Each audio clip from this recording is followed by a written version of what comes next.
So yun guys, may tanggap nga pala tayo dito na Redmi Note 9 Pro na ang problema nito ay LCD na naupuan daw ni client. So ito, pakita mo. Yeah, naipit to. Ito, papalitan natin ng bagong LCD. So ano pang hinihintay natin? Gawin na natin to. Let's go.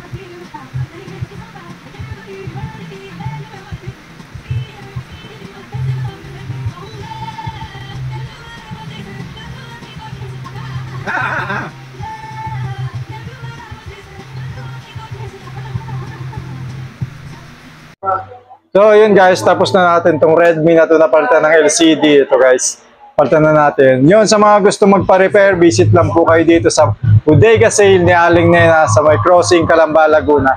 So ano hinihintay mo pa? Kita kits! Let's go!